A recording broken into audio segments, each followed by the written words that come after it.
नमस्कार। ज्ञान विविध चैनल में आपका हार्दिक स्वागत अभिनंदन। आज हम पढ़ेंगे औद्योगिक क्रांति। तो क्या है औद्योगिक क्रांति? औद्योगिक का मतलब है उद्योग और क्रांति का तात्पर्य होता है हमारी जो पुरानी व्यवस्था है या पुरानी जो परंपरा है उसमें अचानक कोई परिवर्तन आ जाए तो उसको कहते हैं क्रांति।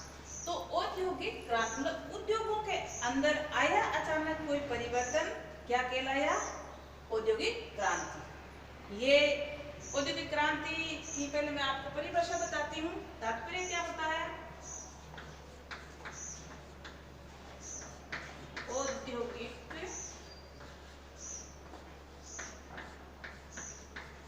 क्रांति का अर्थ सामान्य रूप से हम तो अर्थ ये ले सकते हैं कि उद्योगों के अंदर आए कोई अचानक परिवर्तन। ये तो सामान्य तौर पर, अगर सुव्यवस्थित इसकी परिभाषा है वो पहले मैं आपको वर्णित बताती हूँ क्या होती है। उत्पादन प्रणाली में मूलभूत परिवर्तनों के फलस्वरूप जन संसाधनों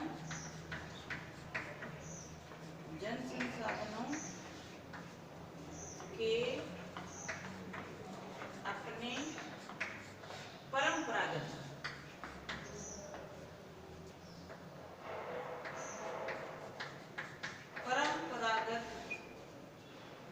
जैसे कृषि,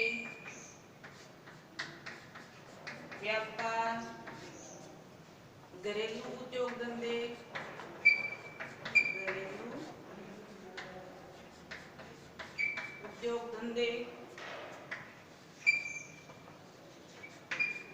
को छोड़कर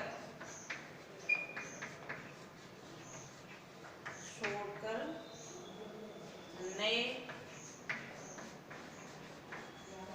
बृहत उद्योगों में काम करना एवं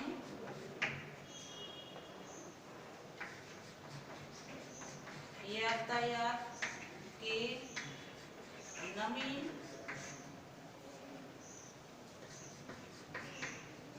साधनों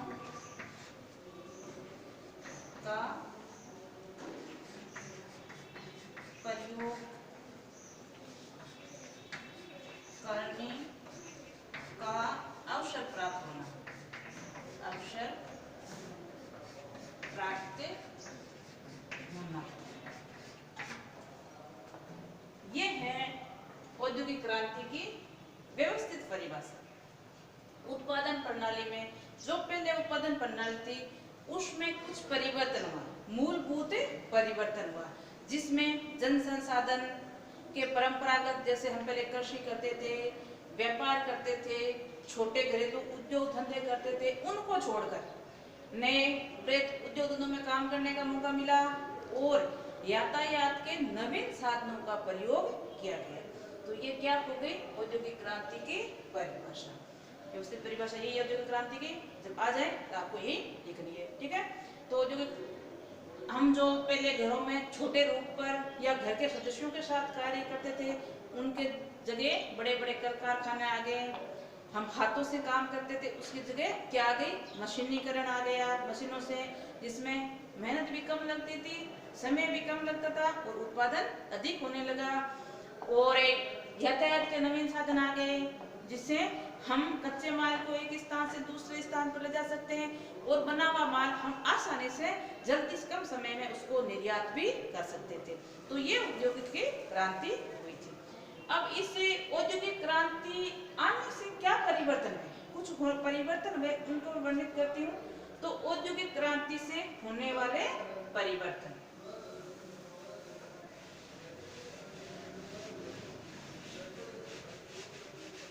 औद्योगिक क्रांति से होने वाले परिवर्तन। क्या परिवर्तन हुआ औद्योगिक क्रांति से? जैसे पहला पॉइंट आता है, जो कार्य हम हाथ से करते थे उसकी जगह क्या आ गई? मशीनीकरण। जो काम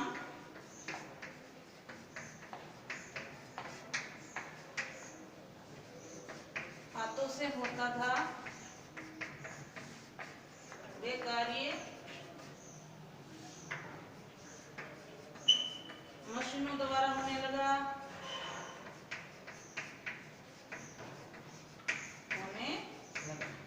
ठीक है, पहला पॉइंट क्या हो गया?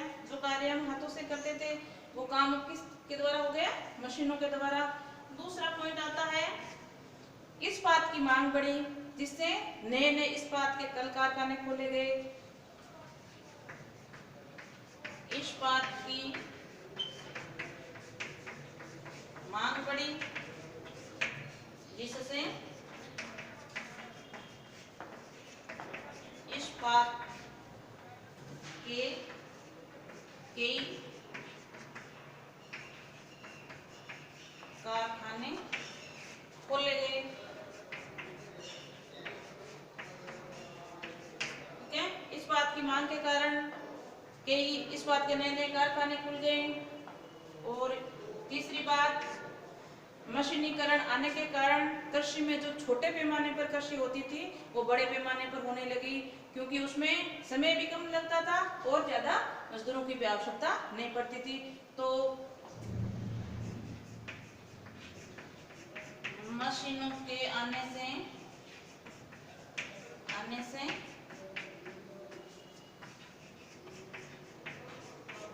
कृषि में बदलाव। क्या बदलाव आया? जो कृषि छोटे पैमाने पर या कुछ खेतों में होती थी वो विशाल पैमाने विशाल फार्मों पर होने लगी। तो ये कृषि में मशीनों के आने के कारण बदलाव हुआ। आगे चलते हैं। 3 बातें तो हो गई। अगली बात देखो,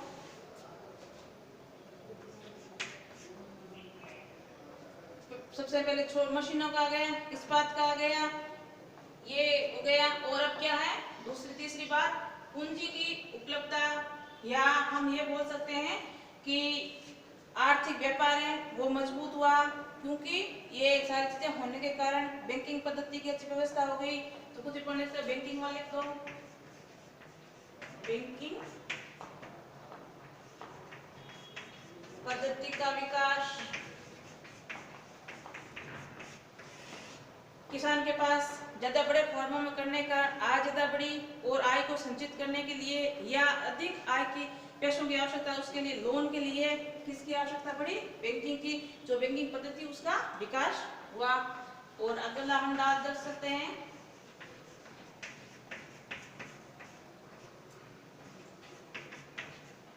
अंतरराष्ट्रीय व्यापार बढ़ा, जिससे व्यापार में विकास हुआ। ज्यादा पैसे होने के कारण या ज्यादा माल बनाने के कारण आयात निर्यात होने लगा, तो अंतरराष्ट्रीय व्यापार भी बढ़ा, उसमें व्यापार है उसका ज्यादा से ज्यादा विकास हुआ। और मानव श्रम कम एवं अधिकतम उत्पादन प्रणाली का सिद्धांत अपनाया।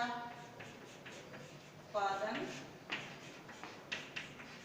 प्रणाली का सिद्धांत, ये सिद्धांत लेकर चले कि मानव श्रम कम लगे, मशीनें आ गई, इसलिए उत्पादन भी ज्यादा, इसके सिद्धांत पर कार्य किया जाए।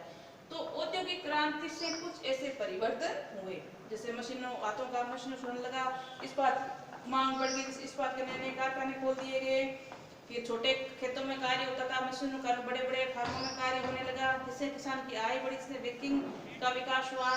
फिर अंतर्राष्ट्रीय व्यापार बढ़ा, व्यापार मजबूत हुआ, और लास्ट में कम मानव श्रम कम हो गई और उत्पादन प्रणाली ज्यादा, इसी सिद्धांत को अपनाया। आगे चलते हैं हम। ये जो औद्योगिक क्रांति है वो सबसे पहले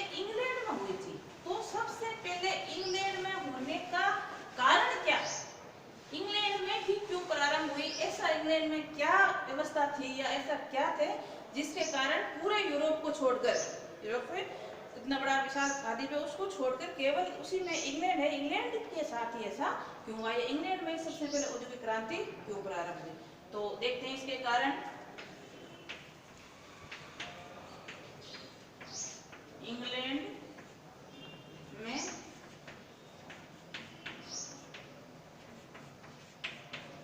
औद्योगिक क्रांति के कारण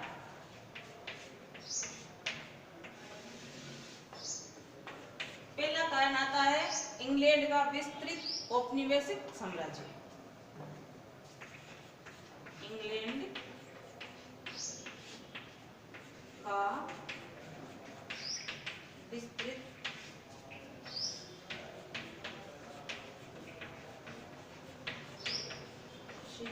साम्राज्य। इंग्लैंड का विस्तृत साम्राज्य, पहला पॉइंट आता है इंग्लैंड विस्तृत था और उसमें उपनिवेशों का प्रयोग हो गया था या उपनिवेश बना लिए गए थे, और यूरोप में अन्य देशों में उपनिवेश की संख्या नहीं थी। उपनिवेश क्या होते हैं?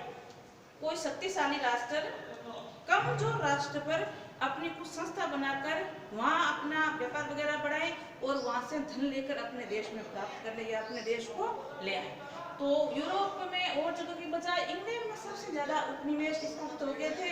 तो बाहर जितने भी आस-पास में देश थे, राज्य थे, जैसे फ्रांस है, इटली है, रूस है, उससे उपनिवेश स्थापित कर दिए थे और वहाँ से वो धन, कच्चा माल, ऐसी वस्तुएं अपने देश में ला रहे थे। तो विस्तृत साम्राज्य था और अच्छी कई अपने उपनिवेश भी स्थापित किए हुए थे। तो ये पहला पॉइंट बनता है इंग्लैंड में औद्योगिक क्रांति के कारण का। दूसरा चलते हैं, दूसरी बात है इंग्लैंड में जो कोयले एवं लोहे की खानें थी वो पास पास में थी। कोयले एवं लोहे की खानों का पास पास होना।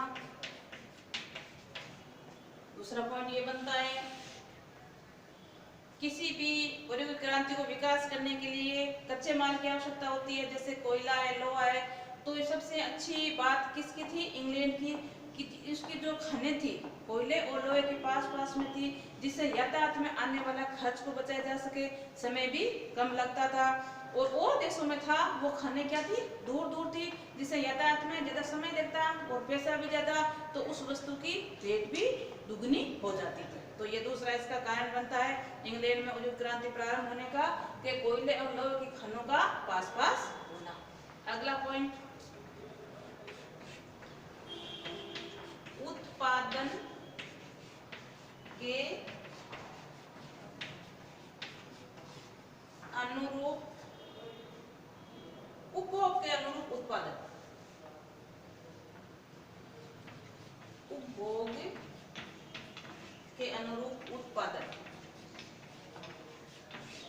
जिस वस्तु की सबसे ज्यादा मांग है उस वस्तु का उत्पादन करके आयात करना या निर्यात करना। जैसे ये फ्रांस में या यूरोप में देखा जाए तो और जो राज्य थे वो विलासी वस्तुओं का ज्यादा निर्यात करते थे, तो विलासी वस्तुओं को कम उपयोग करने वाले होते हैं। लेकिन इंग्लैंड ने क्या किया? ऐसी वस्तु बनाकर तैयार की, या ऐसी वस्तुएं जो हर कोई व्यक्ति उसका यूज करे, हर कोई व्यक्ति उसको काम में ले, तो ऐसी वस्तु का बनाकर उसने निर्यात किया।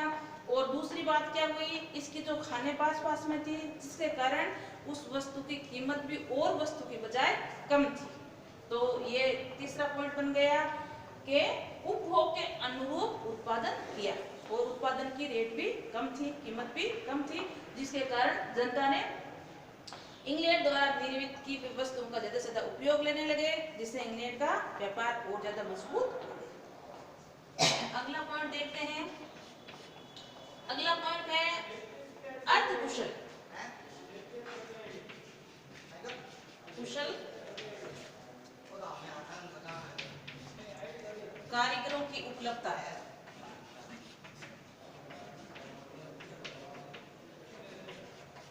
ये भी एक मुख्य पॉइंट बनता है, अर्धकुशल कारीगरों की उपलब्धता। अर्धकुशल कारीगर कैसे बने? इंग्लैंड में जगह कृषि क्रांति हुई थी, वो जो क्रांति से पहले हुई है कृषि क्रांति, आगे हम इसका विवरण पढ़ेंगे। जब कृषि क्रांति हुई तो जो गांव में व्यक्ति थे वो शहर की ओर पलायन कर गए, तो शहर में जाकर बस गए, तो शहरों में उसकी जनसंख्या भी काफी बढ़ गई। दूसरी बात, जैसे ही औद्योगिक क्रांति आई, नए कल कारखाने खुले, तो उसमें इंग्लैंड को सस्ते में कारीगर प्राप्ति हो गई, अर्धकुशल, जो कुशल तो थे लेकिन उसको कम रेट में प्राप्त हो गए, क्योंकि वो बेरोजगार थे और संख्या में काफी थे, तो जिस समय जितना उनको मिलता था उसी में वो काम में लगे। तो ये भी एक अच्छा पॉइंट रहा, वो कम कीमत में अच्छे उनको कारीगर प्राप्त हो गए, जिससे अपने उद्योगों का धीरे धीरे विकास कर सके, अच्छा माल बना सके और निर्यात कर सके। अगला पॉइंट आता है फ्रांस की क्रांति। फ्रांस की क्रांति का भी इसमें काफी हाथ है, इंग्लैंड में औद्योगिक क्रांति प्रारंभ होने का। फ्रांस की क्रांति और युद्ध।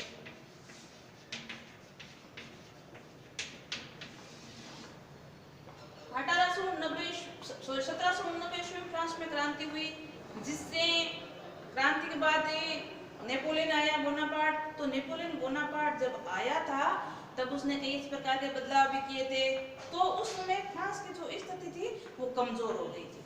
मान लीजिए ये फ्रांस है, वो इधर ऑस्ट्रेलिया है, इटली है, तो ये क्या करते थे, अपने जरूरत के सामान को कहां से लाते थे, फ्रांस से लेकर आते थे। ठीक है, अब फ्रांस की स्थिति ये दयनीय हो गई है, तो कहां से माल लाए, तो ये दोनों कहां लेकर माल लेने चले गए, इंग्लैंड। ठीक है, तो इंग्लैंड से माल की मांग बढ़ी, तो उसने अच्छे अच्छे क्या किए, कारखाने वगैरह बना लिए, जैसे जैसे माल की आपूर्ति करने लगा, बनाने लगा, तो इसको ये क्या हुआ, फायदा हुआ। किसके कारण, ये फ्रांस में जब क्रांति हुई तब, क्योंकि फ्रांस की स्थिति देने हो गई, फ्रांस से जो माल लेते थे वो कहां से लेने लगे, इंग्लैंड से। तो इस कारण इंग्लैंड को या इंग्लैंड में क्रांति का कारण हम समझ सकते हैं। ठीक है, तो ये रहा युद्ध का। अगला पॉइंट चलते हैं हम, फ्रांस की क्रांति के बाद में पूंजी की उपलब्धता। पूंजी मतलब धन।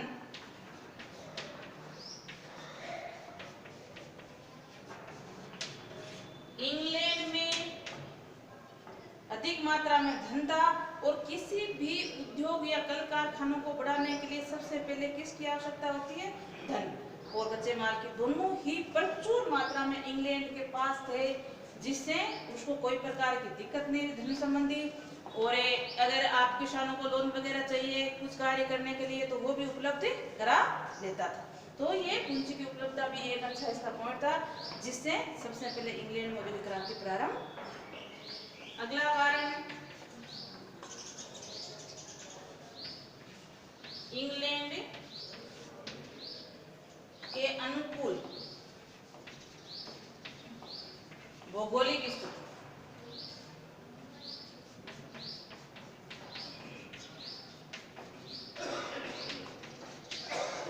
ये भी बहुत अच्छा पॉइंट है इसका, सबसे पहले इंग्लैंड में जो क्रांति प्रारंभ होने का। क्यों, क्योंकि जो इंग्लैंड की भौगोलिक स्थिति है, भौगोलिक स्थिति में समझ गया, इंग्लैंड के चारों ओर से समुद्र ही है, तो बाहरी आक्रमण जल्दी से दुश्मन नहीं कर सकता, पहला। दूसरा, यहाँ अच्छी प्रकार से समुद्र होने के कारण वो बंदरगाह का निर्माण कर सकता है, जिससे वो अपने माल का आयात और निर्यात सुगमता मतलब आसानी के साथ कर सके और कम खर्च में हो जाए। तो दो फायदे हो रहे थे भौगोलिक स्थिति के कारण, एक तो बाहरी दुश्मन उन पर आक्रमण नहीं कर पा रहे थे जल्दी से, तो अपनी राष्ट्र को मजबूत बनाए रखा था।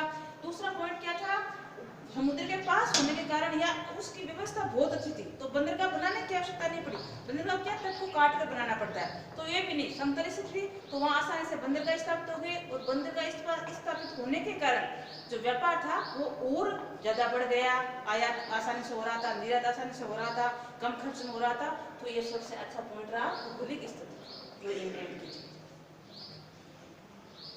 एक और आता है आपके